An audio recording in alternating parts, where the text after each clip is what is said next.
And a good day to you. Thanks for joining us. New at noon, President Trump announced today that Kristi Noem's time as Homeland Security Secretary will be over at the end of the month. Now, she has faced heavy criticism from Democratic and some Republican lawmakers. Gabe Gutierrez reports from Washington. President Trump announcing that Kristi Noem is out as Homeland Security Secretary on a social media post this afternoon, writing she has, quote, served us well, and will take over a new role called Envoy for the Shield of the Americas. The president tapping Oklahoma Senator Markwayne Mullin as the new DHS secretary effective March 31st, although the position does require Senate confirmation. Trump spoke to Noem this afternoon about the job switch, according to two people familiar with the conversation. Noem has been at the forefront of the president's signature immigration policies, but her tenure has been rocky, especially since the fatal shootings of two U.S. citizens by federal agents in Minneapolis. In congressional hearings on Tuesday and Wednesday, lawmakers also grilled Noem on a $200 million ad campaign she oversaw. Noem on Tuesday told the Senate Judiciary Committee that the president approved of it, a claim the White House denied today. Her ouster marks the first time a cabinet secretary will step down in President Trump's second term. Gabe Gutierrez, NBC News, Washington. In the meantime, Hawaii Representative Jill Tekuta spoke to the press about the DHS Secretary's removal, expressing support for the decision. However, Tekuta says this is not the end of the road in terms of accountability for both Noem and the department's immigration enforcement policies. She weaponized this department against everyday Americans literally executed in our streets. And now we have someone new, a United States Senator. Bottom line, though, is we still need accountability. We still need transparency. You still need to make sure ICE officers aren't masked and terrorizing American people. Tekuta has been outspoken about her criticism for Noem since her nomination, and she previously signed on to a bill to impeach the DHS Secretary. New at noon, a judge has ruled in the case of a Hawaii musician's alleged use of illegal fireworks on New Year's. Glenn Wong, founder and lead singer of the Hawaii band Maui, was issued a criminal citation for a fireworks violation that exploded into a home at Pu'umakani Street in Kahului, while the homeowner, his wife, and daughter were sleeping shortly after midnight on New Year's Day. The blast did blow the siding off the house, shattered windows, broke studs, and went through the drywall. Wong was not present in court today when a judge dismissed the case without prejudice. A high-ranking Honolulu police commander has been demoted after he allegedly shared confidential information about a teen sexual assault victim. Ryan Nishibun has 37 years on the force and was third in command at HPD. An internal memo shows this past Sunday, March 1st, he was demoted from acting deputy chief to assistant chief. HNN Investigates has learned Nishibun is accused of giving a friend confidential information about a teen sex assault victim. The message later ended up on social media. It is such an egregious offense, especially in this case. Just releasing juvenile names is just an absolute no-no. They're given so much protection through laws, through the courts, through the whole system. HPD confirmed an internal investigation is ongoing. Nishibun could face more discipline after that is complete.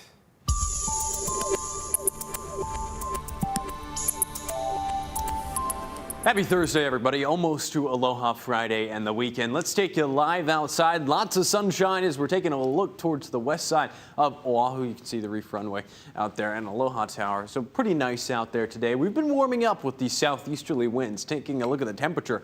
81 degrees out there. This past week we were in the upper 70s, starting to get into the low 80s out there. We could get up closer to 82, 83 this afternoon. South-southeasterlies around 14 miles per hour, and you can see that's statewide. These breezy southeasterlies, they've weakened slightly and will be southeasterly throughout the weekend, but the thing is they're going to get even weaker as we're going into the beginning of next week. Another chance for rainfall. Still pretty choppy out there over the eastern half of the state. The small craft advisory continues. I'll give you a full breakdown of that chance for rain next week coming up. Thanks, Drew. In interviews with multiple news outlets today, President Trump said he plans to be involved in picking Iran's new leader as the war with Iran expands. Aaron Naval reports from Capitol Hill, where the House is expected to take up a war powers resolution vote. President Trump says he expects to have a role in choosing Iran's next leader, according to new interviews with Axios and Reuters. He added that the son of the late Supreme Leader Ayatollah Ali Khamenei was an unacceptable choice, but he did not offer an alternative. Their leadership is just rapidly going. Everybody that seems to want to be a leader, they end up dead. U.S. and Israeli forces hammered Iran for a sixth day, including an attack on a stadium in Tehran, while Iran expanded its retaliatory attacks. It is the right and responsibility of Iran to defend its nations against this blatant act of aggression. Here on Capitol Hill, the Pentagon's policy chief faced questions from the House Armed Services Committee on how the Department of Defense measures success in Iran. We're looking more at a strategic level at degrading the capabilities of the Islamic Republic, not only fielded forces, but the production capabilities. The lack of specifics on that are troubling in terms of how long this is going to last. The exchange came ahead of Thursday's vote on the War Powers resolution to limit President Trump's use of force in Iran. A similar measure failed in the Senate on Wednesday. Aaron Navarro, CBS News, Capitol Hill. The U.S. government now claims that toxic exposure for military members during the 2021 Red Hill fuel leak disaster was connected to their military service. But service members who are suing the government say that's not true. Mahialani Richardson has the latest. Attorneys say there are at least 1,000 members of the military who filed claims against the government after getting sick at Red Hill, even though they are generally barred from suing the federal government. Then Army Colonel Jessica Whaley and her family moved to the Aliamanu Military Reservation near the Navy's Red Hill bulk fuel storage facility in June 2021. She says that summer her 4 children were complaining of headaches and fatigue. Then Thanksgiving weekend, thousands of people on the Pearl Harbor water system got sick after a massive fuel leak tainted the tap water. And I reached over and took a sip, and it tasted horrible. That was her neighbor's water, but her tap water seemed okay. It just had a smell to it. And so we did stop drinking it, but we were still cooking with it, bathing with it. Whaley worked as a certified nurse midwife at Tripler Army Medical Center, but then she had an emergency of her own. I had had an upset stomach, nausea, vomiting, some diarrhea, but then I started getting really dizzy and I think at one point I started stumbling. Whaley's youngest child has Down syndrome, and during the tainted water crisis, she says living in cramped hotel rooms was especially difficult. She's one of roughly 1,000 active duty military members suing the government, which filed a motion claiming that what happened was an incident to service, essentially an occupational hazard. The Ferris Doctrine bars active duty service members from suing the federal government for injuries, but the lawyer for the military members says they got sick at home, not on duty. 4 years after this litigation began, after trial, after the court awarded damages for representative plaintiffs, the government suddenly says service members get $0. These were service members home with their families, taking care of their littles, bathing their littles, washing bottles and doing dishes. They were doing the mothering and fathering and just human. Whaley is now retired, but questions the military she once proudly served. This is wrong. We do need to take care of our active duty soldiers. There's dangers that you don't expect. I never expected to be drinking jet fuel water at home. A hearing date has been set for April. Mahialani Richardson, Hawaii News Now.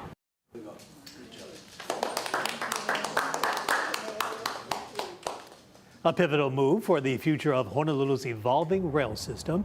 Mayor Rick Blangiardi signed Bill 60 yesterday with City Council members and HART leadership right by his side. The legislation allows HART to pursue design, construction, and environmental studies that would expand Skyline out to UH Manoa and further west in Kapolei. The City Council passed a bill last month. The narrative has changed. And I feel really good about that for the soul and the psyche of our community. For something that was so maligned for so long, so beat up, that was actually defenseless, quite honestly, deserved the criticism. Deserved it, okay? And now this leadership team and what's gone on and what's happening is a tremendous gift to this community. Bill 60 allows HART to proceed with preliminary studies, but any future funding still needs to be approved. Some West Maui residents are outraged over a proposed water rate hike.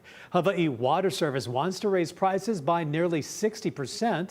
The company says that's because it hasn't raised its rates in nearly 2 decades and says costs have gone up significantly. HWS buys water from Maui Land and Pine and delivers it to its customers. The company says that Maui Land and Pine raised the price for water over 400% last year. HWS says it also spent $12 million in investments to its system. Capital investments made in the system have been necessary to maintain reliable service and stay in compliance with the Department of Health.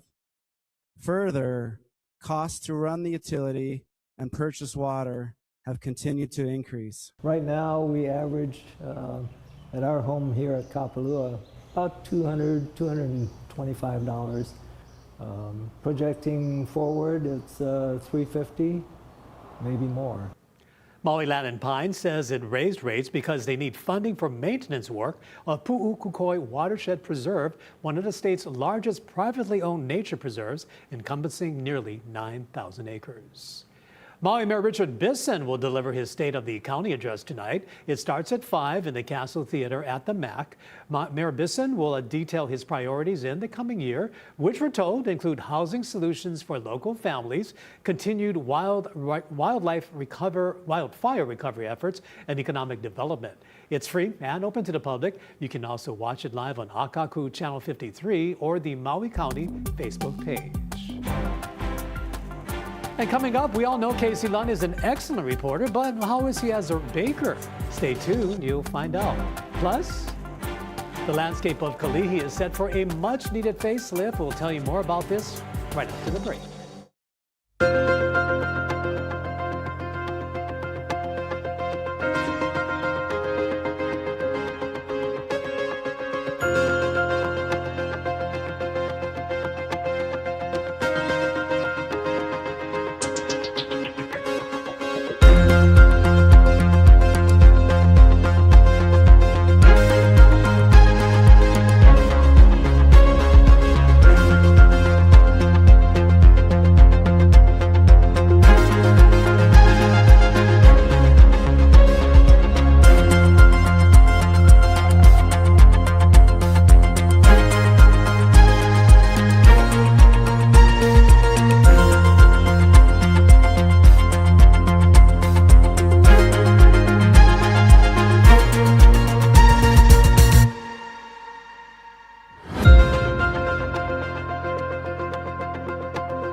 Well, if you love baking, this might be the sweetest job training opportunity around. The Culinary Institute of the Pacific at Kapiolani Community College is offering free training for people looking to build skills in pastry and baking. Our Casey Lunn has more on how the program works. Aloha from Kapiolani Community College's Culinary Institute of the Pacific. Beautiful campus up here and a really wonderful program. Now, that program that we're talking about, those 2 cohorts that are happening in April, need to sign up for those. There's a commitment. We're talking about industry professionals that are already working in the culinary world that want to build their skills. A really unique opportunity. And you could do it for free. There's scholarship opportunities. And to talk a little bit more about that, the man that needs no introduction in the culinary world, Chef Roy Yamaguchi is with us. Good morning. And we've got Chef Mari Willis as well, who came through the Culinary Institute of Pacific, now working for the Culinary Institute of America. Look how proud Chef Roy is. Chef, I want to talk about that, though. For folks watching that want to take part in this, there is some financial aid available, and that's thanks to some really grateful or generous people, I should say. Yes, very, very happy. We have companies, organizations, individuals who really sponsor our program. Hawaii Food and Wine Festival, Lynn Lally, we have Mark Turia, we have, Waihata, just a whole slew of organizations that really give money to our program. That way we can have it free for the participants. Yeah. So, we're really urging the companies that these individuals work for so that they continue to get paid, come and learn, elevate their skill sets, become better human beings, just better workers overall. And then with that, they take the class and, they can really make a really strong position in their companies. Absolutely. And I want to talk a little bit about somebody that's done that's come through your program here at KCC. Mari Willis, Chef Mari Willis, who's been on Kitchen Scraps, by the way, with my brother, Kainoa Carlson. What's it like for you now working with Culinary Institute of America? What can you say about the foundation of knowledge that you've gained through this program? I learned so much from taking the workforce development program. I learned about flavor balancing and how to integrate the techniques from CIA into our local ingredients and just using all of that skills. And then now I can transfer it into my current job as a chef consultant for CIA. Oh, very good. Okay, with just a minute left, I want to ask you one more question, Chef Mari. What would you say to somebody that's maybe thinking about this? They've wanted to kind of do this, to take the next step, to believe in themselves, to kind of further their career? I think you should go for it. Yeah. You'll meet so many other chefs in the community, really build an ohana of chefs, and you're going to learn so much. You won't regret taking the class. Very good. And this is such a special program with some of the best in the world, the best in Hawaii for sure. Chef Roy, thank you for being with us. If you missed any of the details, we'll have them online at hawaiinewsnow.com. We'll send things back to you for now. Well, Costco is included in a massive makeover in Kalihi that aims to revive a rundown retail space. But as our Ben Gutierrez reports, some are worried it'll add more traffic in an already congested area. This parcel of land next to Dillingham Boulevard has been surrounded by construction netting for the past several months. It was part of the old Dillingham Plaza Shopping Center, but landowner Kamehameha School says it's now slated to become a standalone Costco gas station. Costco Gas would occupy the fenced-off area where Sizzler, Burger King, and Popeyes used to stand. It's part of what Kamehameha Schools is calling Olau Niu at Kapalamakai. I think that it will be good because you're bringing them, meaning the people of the area, something that they need, something that they want. Kamehameha says the redevelopment of the 9-acre property will feature retail, dining, gathering, and office space. Office Depot has just left to consolidate at its Ala Moana store. Foodland will remain open. Longtime real estate expert Stephanie Sofo says it comes as more people are attracted to the urban core and Kalihi becomes more desirable. Because of the congestion of the traffic and everything else, people are now looking at Kalihi and going, oh my God, what was I thinking? This is a jewel in the heart of Honolulu. Kamehameha School says the Iwilei Costco gas station less than a mile away will remain open, but many fear the notorious backlog of drivers there will now be coming to Dillingham. It brings me a lot of heartache to say that I don't see that location being a great spot for Costco gas. City Council member Radiant Cordero says she supports the overall revitalization, but expects major traffic headaches as drivers lining up for gas try to navigate all the Skyline Road closures. With our rail line right there, we have residents who are already dealing with the construction along Dillingham for years and possibly many more years to come. Experts say the timing of construction on both projects will be crucial. If they get all their tenants in there and everything's going, and then the rail is another year or two down the line, it's going to suffocate the new tenants. Kamehameha School says this portion of Olau Niu will be completed sometime next year. As for the Costco gas station, that is still subject to permitting, and Kamehameha School says it and Costco will be approaching the community for more input. Ben Gutierrez, Hawaii News Now. Thank you, Ben. Stick around. Coming up after the break, we've got your full first alert weather forecast. Breezy winds through Sunday, slightly weaker and southeasterly. And we've got a flash flooding risk next week. We'll give you the details on that coming up.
First Alert Weather with Drew Davis.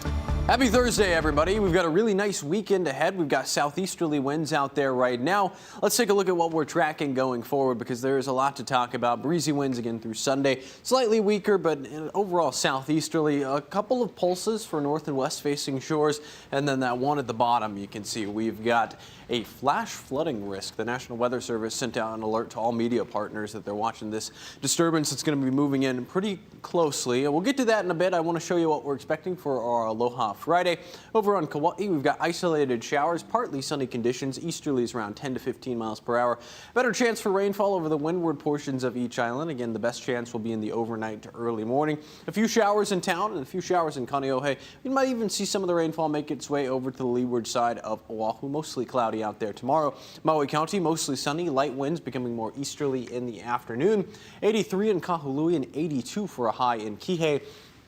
And here's a look at Kailua Kona, the Kona side of the Big Island. Widespread haze out there. Still seeing fog seep out of Halema'uma'u crater. 79 in Hilo, 74 in Hawaii Volcanoes National Park. The northern portions of the Big Island, mostly sunny, seeing calm winds become more easterly in the evening. Now let's take a look at our first alert futurecast. Again, a few sprinkles out there as we're going into Friday, mostly in the overnight and for windward areas.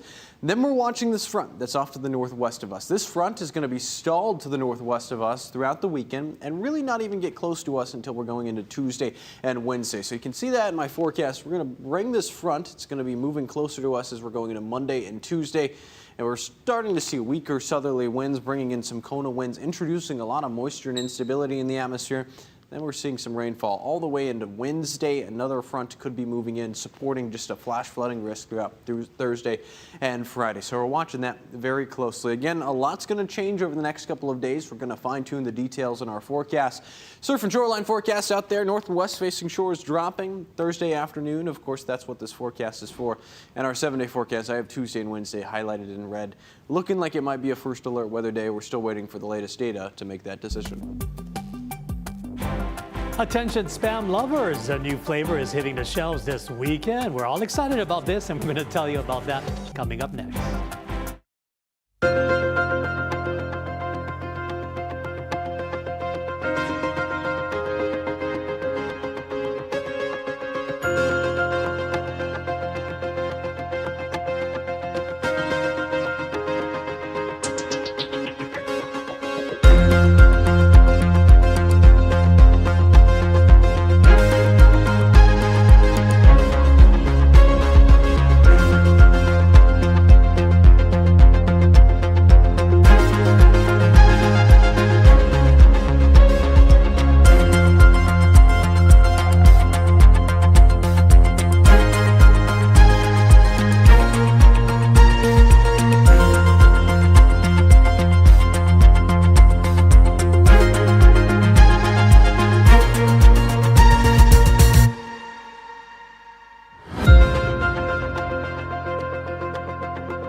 right, time for some good news now. Spam lovers, get ready. A brand new flavor is about to hit the shelves. And you know what? Everybody's excited because Hormel is rolling out a new twist on Hawaii's favorite canned meat. It's Spam with Bachan's Japanese barbecue sauce flavor. It brings a sweet and savory kick to the classic. The company says the combo delivers the signature umami taste that Spam fans love. The Bachan's barbecue version is set to launch this Saturday, and get this, it'll be sold exclusively at Walmart. No word yet on the price, but it might be worth adding to your next lunch. You know, Jonathan, that barbecue sauce is so good. Bachan's, I'm right? gonna have to try that out. That's gonna be tasty. Okay, we're gonna have that for lunch sometime. Yes, Okay? just gotta go to Walmart. Okay.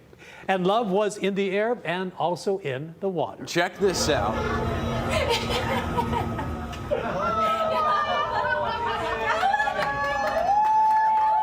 With a little help from a scuba diver, Jiro got down on one knee and proposed to his girlfriend Nami at the Waikiki Aquarium. She was stunned and said yes. We're told Jiro reached out to the aquarium last week to arrange the surprise proposal. And congratulations to the happy couple. Absolutely. Yeah. They stayed dry, right? Yeah.